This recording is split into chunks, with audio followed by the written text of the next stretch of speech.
à tous et bienvenue dans Chine France le journal, votre émission quotidienne d'information sur la Chine en français sur Mandarin TV.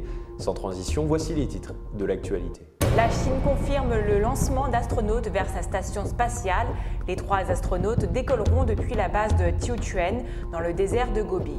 Beijing augmente encore son arsenal nucléaire. Le nombre d'armes de destruction massive a augmenté de 10% par rapport à l'année 2020. 7 personnes piégées sous terre dans un accident d'une mine de charbon du nord de la Chine. L'accident s'est produit mercredi dans un tunnel de transport. Les sauveteurs ont réussi à établir le contact avec les mineurs. Le troupeau d'éléphants continue d'errer dans un bourg du sud-ouest de la Chine. Le troupeau a parcouru environ 500 km depuis le début de son périple. Fort ralentissement des ventes de détail en mai. Elles ont connu en mai leur plus faible progression depuis le début de l'année. Les détails à la fin de notre journal. Le vaisseau spatial habité Shenzhou 12 décolle ce jeudi. Il sera lancé à 9h22 heure de Beijing depuis le centre de lancement de satellites de Xiong'an dans le nord-ouest de la Chine. Les astronautes chinois Ni Hengcheng, Liu Boming et Tang Hongbo mèneront la mission pendant au moins 3 mois. La Chine a confirmé le lancement jeudi à 9h22 de 3 astronautes vers sa station spatiale en construction pour une première mission de 3 mois. Les 3 astronautes décolleront depuis la base de Xiong'an dans le désert de Gobi, a annoncé lors d'une conférence de presse l'agence spatiale chargée des vols habités. Ils prendront place à bord du vaisseau Shenzhou 12, propulsé par une fusée Longue Marche 2F qui s'arrimera à Tian, l'unique module de la station déjà dans l'espace. Centre de contrôle et lieu de vie des astronautes, Tian a été placé fin avril en orbite terrestre basse. À son bord, les astronautes ne chômeront pas maintenance, installation de matériel sorti dans l'espace ou encore préparation des missions de construction à venir et des séjours des futurs équipages. La mission Shenzhou 12 constitue le 3e lancement sur les 11 qui seront nécessaires à la construction de la station entre 2021 et 2022. 4 missions habitées sont prévues au total. En plus de Tian déjà en place, les 2 modules restants qui seront des laboratoires devraient être envoyés dans l'espace l'an prochain. Ces derniers permettront de mener des expériences en matière de biotechnologie, médecine, astronomie ou technologie spatiale. Dans un contexte de tension avec l'Occident, la réussite de la mission est une question de prestige pour Beijing, qui s'apprête à célébrer le 1er juillet le centenaire du Parti communiste chinois. 350 bombes atomiques, voilà ce que possède déjà la Chine, un arsenal qui devrait toutefois doubler d'ici la fin de la décennie, selon un rapport dévoilé par un institut indépendant. L'objectif est clair, pouvoir rivaliser militairement avec les États-Unis. Alors que les États-Unis et la Russie ont diminué légèrement leur stock d'armes nucléaires, la Chine continue d'accroître son arsenal atomique. Un rapport publié le 14 juin par l'Institut international de recherche sur la paix de Stockholm a dévoilé que la République populaire a produit 30 ogives supplémentaires au cours de l'année 2021. L'Institut estime que le gouvernement de Xi Jinping possède désormais 350 armes de destruction massive, soit une augmentation de 10% par rapport à l'année 2020. Beijing disposait alors de 320 bombes atomiques et la Chine ne compte pas s'arrêter là. Un rapport du Pentagone publié en février 2020 précisait même que la République populaire doublera son arsenal nucléaire d'ici 10 ans. En plus de nouveaux missiles balistiques, la Chine développe des avions de chasse pouvant tirer des armes nucléaires. L'armée de la République populaire pourrait également combler la faiblesse numérique de son arsenal en déployant ces dernières dans différentes parties du globe pour les rendre plus difficiles à détruire. Un enjeu d'autant plus crucial que les risques de conflit entre Beijing et Washington augmentent chaque jour à cause de la question taïwanaise. L'experte en sécurité Caitlin Talmadge a confié au South China Morning Post qu'une guerre conventionnelle entre la République populaire et les États-Unis pourrait dégénérer en guerre nucléaire. Pour l'analyste, si les États-Unis venaient à défendre Taïwan contre une invasion chinoise, il est possible que l'un des 2 pays finisse par utiliser l'arme atomique plutôt que de risquer une défaite militaire trop cuisante. Aujourd'hui, ce scénario reste tout de même peu plausible. Cependant, les think tanks chinois et américains avertissent qu'il pourrait un jour se réaliser et invitent les dirigeants des 2 côtés du Pacifique à privilégier le dialogue à la force militaire. 7 personnes sont actuellement piégées sous terre à la suite d'un effondrement d'une mine de charbon à Lingshan. L'accident s'est produit mercredi vers 8 h dans un tunnel de transport. Les sauveteurs ont pour le moment réussi à établir le contact avec les personnes piégées en fournissant notamment de l'eau et de la nourriture. 7 personnes sont piégées sous terre à la suite d'un effondrement d'une mine de charbon à Lingshan, district de la province chinoise du Shaanxi, au nord du pays, ont déclaré mercredi les autorités locales. L'accident s'est produit mercredi vers 8 h dans un tunnel de transport d'une mine de charbon exploitée par la société énergétique Shaanxi Junliu, d'après le bureau de l'information du gouvernement du district. Les sauveteurs ont établi le contact avec les personnes piégées et leur état est stable. De la nourriture et de l'eau ont été fournies. La ventilation souterraine est normale et les opérations de sauvetage sont en cours. Les accidents miniers sont toutefois fréquents en Chine où l'industrie présente un mauvais bilan en termes de sécurité et où les réglementations sont rarement appliquées. 16 personnes sont mortes dans une mine de la banlieue de Chongqing en septembre dernier après qu'un tapis roulant de la mine a pris feu et a provoqué une fuite de monoxyde de carbone à des niveaux dangereux. Un autre accident dans une mine a malheureusement eu des conséquences plus dramatiques.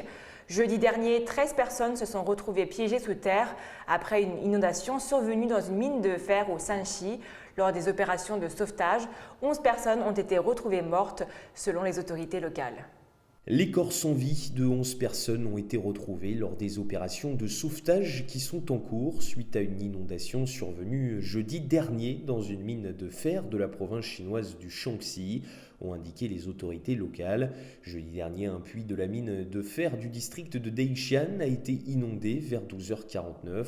Selon le bureau de l'information du district, 13 personnes au total se sont retrouvées piégées sous terre selon un précédent rapport. Le drainage a été achevé à l'endroit où les ouvriers étaient piégés et 11 ouvriers ont été retrouvés morts. D'autres opérations de sauvetage sont en cours pour rechercher les 2 autres personnes dans la boue et le gravier d'une profondeur de plus de 3 mètres. Une enquête préliminaire sur la cause de l'inondation a été ouverte, a déclaré le centre local des opérations de secours. Lors de l'extraction des corps des mineurs, les sauveteurs ont trouvé un grand nombre de fusibles, de détonateurs et d'explosifs placés dans le tunnel. Des experts en élimination des explosifs ont été envoyés pour guider les travaux de sauvetage. Les pluies continues qui ont commencé mercredi matin dans la région rendent encore plus difficiles les opérations de secours. Leur périple tient en haleine tout un pays depuis maintenant plusieurs semaines. Une quinzaine d'éléphants ont décidé d'entamer une marche de 500 km vers le nord avant d'atteindre la ville de Kunming le 2 juin dernier. Afin de les maintenir à l'écart des cultures et des zones d'habitation, une équipe spécialisée suit le troupeau et nourrit les bêtes régulièrement. Le célèbre troupeau d'éléphants continue d'errer dans le bourg de Shishi à Yuxi, dans la province chinoise du Yunnan, au sud-ouest du pays, d'après les autorités. Un éléphant mâle qui s'est détaché du troupeau il y a 9 jours se trouvait à environ 17,4 km de celui-ci, et les 15 animaux sont tous sains et saufs, selon le centre chargé de surveiller leur migration. Le troupeau a parcouru environ 500 km depuis son habitat forestier de la préfecture autonome d'Aï de Xinjiang-Bana avant d'atteindre Kunming le 2 juin en soirée. Durant plus d'un mois, les autorités ont envoyé des policiers pour escorter le troupeau, ont évacué les routes pour faciliter son passage.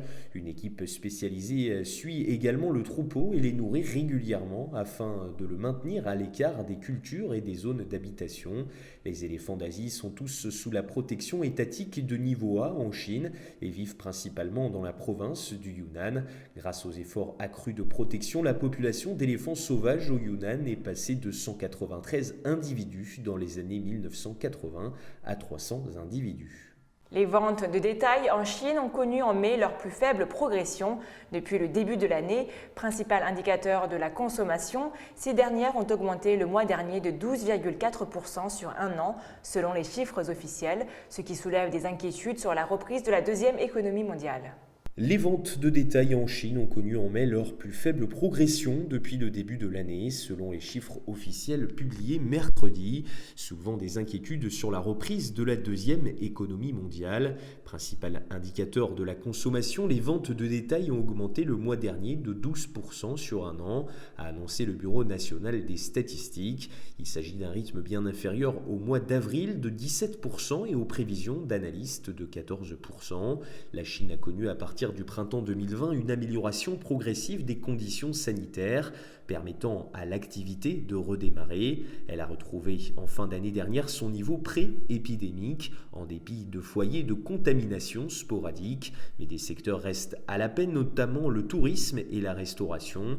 En mai, la reprise de l'économie s'est poursuivie, mais des incertitudes persistent sur le front sanitaire et au niveau de la conjoncture mondiale. Les bases d'une reprise durable doivent encore être consolidées. De son côté, la production industrielle s'est affichée en mai en hausse de 8,8% sur un an, là aussi un rythme inférieur au mois précédent de 8,9%. Les analystes tablaient sur un tassement moins prononcé de 9,2%.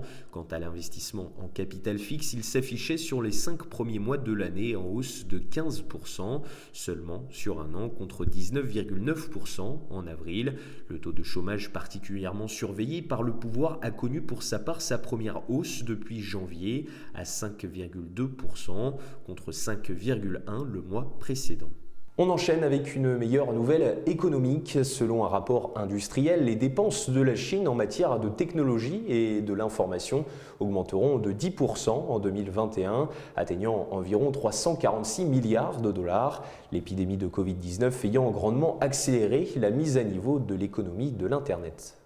Les dépenses de la Chine en matière de technologie de l'information augmenteront de 10% en glissement annuel pour atteindre plus de 2210 milliards de yuan, soit environ 346 milliards de dollars en 2021, selon un rapport industriel. L'épidémie de Covid-19 a accéléré la mise à niveau de l'économie de l'Internet et favorisé dans le même temps le développement de la télémédecine et du téléenseignement dans le pays.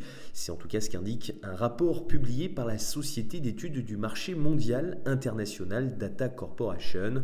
Le gouvernement chinois a commencé à mettre en œuvre son 14e plan quinquennal cette année, ce qui stimulera la croissance de ses dépenses dans le secteur dans les années à venir. La région du delta du fleuve Yangtze, qui abrite les provinces du Zhejiang, du Jiangsu et de l'Anhui, ainsi que la municipalité de Shanghai, verra ses dépenses dans ce domaine atteindre plus de 518 milliards de yuan en 2021, selon les données.